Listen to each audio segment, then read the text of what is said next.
Hey, what's going on, guys? John Santos, and in today's Q&A session, we're going to go over the questions you guys have been leaving in the comment section of previous videos. All right, but before I jump into those questions, I want to give a huge shout out and thanks to Bike Dope, who is the guy that actually sent me some of the products that he's been working on. He ran across the channel, he was able to start up his clothing line with it. So I'm always very grateful when you guys reach out and you show me what it is you're working on. So more than anything, I asked that you update me with the progress of your guys' company, the progress of your journey. You guys can contact me through email. If you join the newsletter, you know that you could just reply to those emails and I respond back to you. Or if you're on Instagram and you want to do it the new school way, you can just send me a message and we'll definitely connect. So I want to go ahead and open this one up real quick. Oh, nice. Embroidered, I want to say a classic Yupong. So this is for people who dare. Bike Dope. Sure. Love it, man. I appreciate you, brother. Thank you for sending this over. So now, without any further ado, let's jump right into the Q&A. The first question that comes into us is from Arcs, and he says, "Hey John, I'm 14 and I want to start my own clothing line.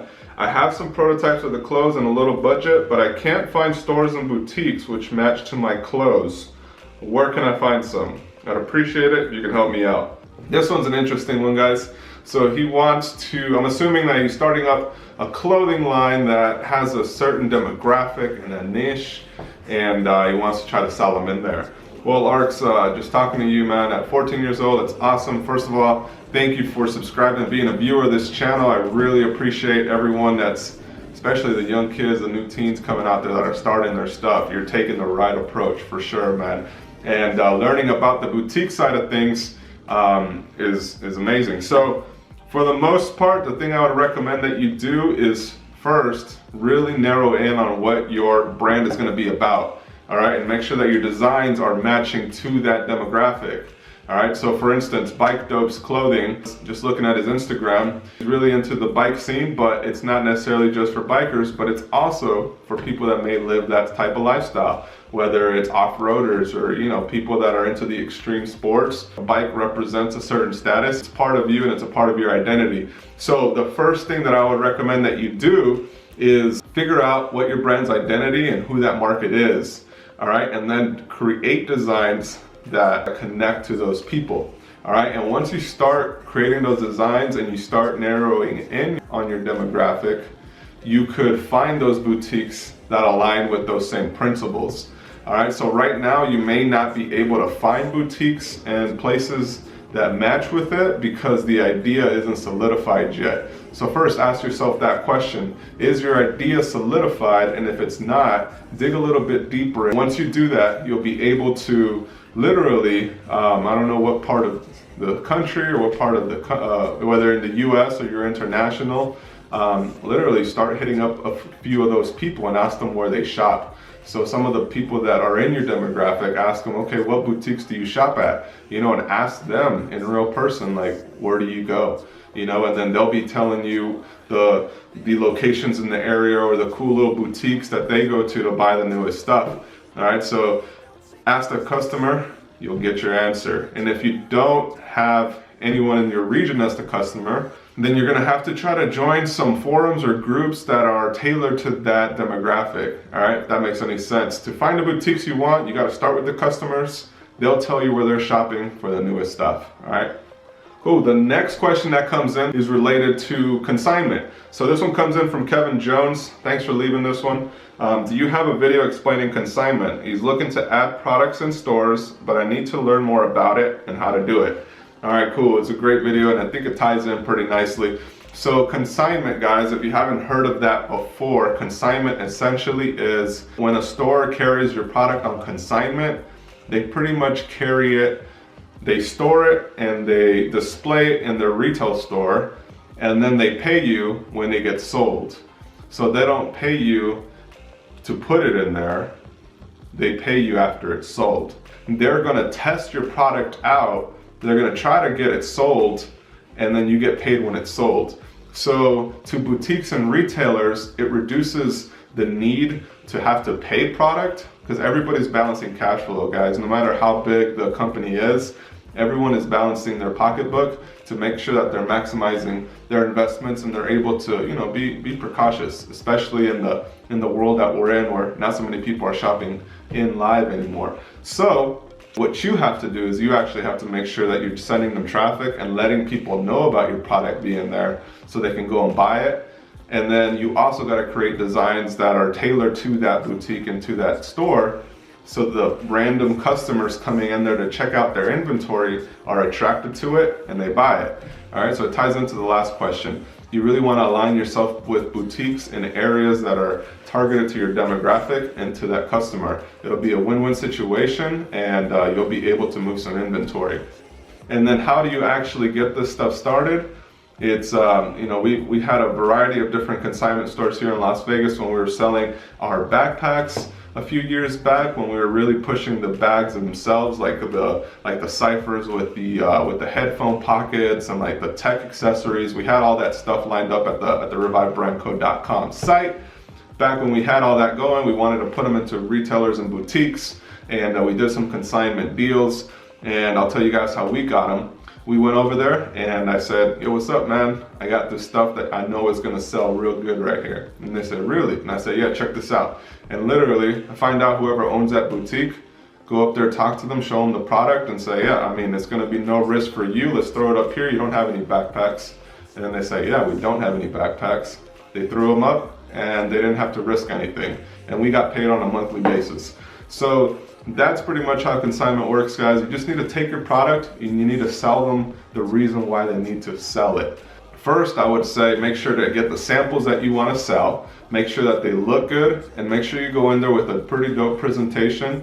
Show them who your market is through your Instagram, any videos, any marketing ideas that you have to collaborate and bring traffic to their store. The more you could do for them, the easier it is to get it into the store. All right, so if you have, you know, 50 or 100,000 followers, that's gonna be traffic that they're gonna be able to get if you could show them, look, we are the brand of this city, or I am the brand of this zone and this neighborhood. You're gonna want to carry me because now all my people are gonna go buy from you. All right, so the more you could show and the more reasons that they should carry you, the easier the sell is. All right, but nonetheless, it's really going to take creating a list of those boutiques and stores in your area and calling them and figuring out who's the owner, figuring out who you need to talk to. You know, a lot of the times when you're cold calling these places, we've done it, we continue doing that. You pick up the phone and they're going to say, hey, yeah, this is Mike, you know, blah, blah, blah. And then you're going to say, cool, well, who's the person in charge of buying? You know, and they're going to say, oh, well, that's Jennifer or whatever. Be like, okay, cool, what time can I reach her? You know, and then they're gonna just go in there. You gotta go in there and you gotta sell it, guys. All right. So that's how you get products into stores and boutiques on consignment. The next question comes from Caden on Instagram, and he asked, I have a question. Should I skip the first steps to see if my clothing brand even sells? Like skip the bank account setup and all that good stuff? So that's a pretty good question, guys, and it's one that I wish a lot of people probably would have told me, or it was one that I was probably always wondering, but for some reason I always thought I needed to do things a little bit differently. And the short answer to that is yes. You could definitely skip putting any legalities in place and just start selling your products. You could do that. Now, what that means is essentially you're going to be the business owner, so all of that information is reported under your own taxes, but you should definitely not consider that a long-term play. And what I mean by that is you shouldn't take that as being something that you do for like over a year, you know, like over a few months. I would say use that strategy to get off the ground and prove that it's something that's going to sell. All right, and once you start selling a few things, then definitely legitimize your business so you're good with the city, with the state, with the county, with the IRS, and you don't have to worry about that stuff. So the short answer to that is yes, but it's a very gray area that I do not recommend doing. I guess the first thing I should say is a disclaimer, I'm not a lawyer, so don't take that as legal advice, all right? But it is something that you guys can do. I mean, people out there hustling CDs, they're doing all kinds of other stuff. And for the most part, as long as you're not selling anything illegally, people aren't gonna necessarily give you a hard time, all right? I mean, they might give you a citation or they might tell you, hey, you need to register, but it's nothing that you should definitely be too worried about until you start selling a lot, okay? So keep that in mind, guys. That's really where the idea for how to start a clothing line for less than $50 came to be, which may be the video that landed you on this channel. It was something that I was working for the SBA, which is a Small Business Administration, when I was in college pursuing my business degree. So I helped a variety of businesses, I want to say over 200 businesses in the span of 5 years, variety of industries. So you can imagine we're here in Las Vegas. You name it, we were in the line of business. We were helping entrepreneurs during the recession here in Vegas. So with that, I learned that there's a lot of different ways to start a business, and the way to legitimize it doesn't have to be so crazy expensive. And it's the reason why I launched that video, and I really appreciate you guys continuing to watch these videos, because I put out what I feel is things that I wish people would have told me before starting. And anyways, I just want to get back and make sure that you guys are good and you guys are able to start your journey a little bit easier because of the stuff that I did or that I learned the hard way. All right, so I appreciate you guys watching this channel. Please leave your messages and comments for the next video down below, or send them to me on Instagram. Either way, I appreciate you guys sharing these videos. If you guys have a blog, or if you have a podcast, or any other media that you guys would like me to speak on, I'm more than welcome to join you guys on those mediums. If you're in Vegas, I think a few of you guys requested that we start doing some meetups and some, like, you know, little collaborations and more of like group masterminds. Definitely considering that, so make sure to comment, send me a message if you're located in Las Vegas. We'll start organizing something before the new year hits, because I want to make sure that you guys are off to a good start in 2018. I think that's the biggest hurdle. I see a lot of people, they wait until 2018 to start making New Year's resolutions and goals, but you need to be starting it today, all right? You need to be starting it now. So if you weren't aware, I also do have a planner. It's called the Start and Conquer ASAP Planner, and I don't publicize it on the website or anything. I know a few of you guys have bought it, and I appreciate all those that have. And there is going to be a new website launching, so you guys will be able to easily find that. So yeah, be on the lookout for the new website launch and all the updates that are coming to the channel. I appreciate you guys for everything that you do, and I'll see you on the next one.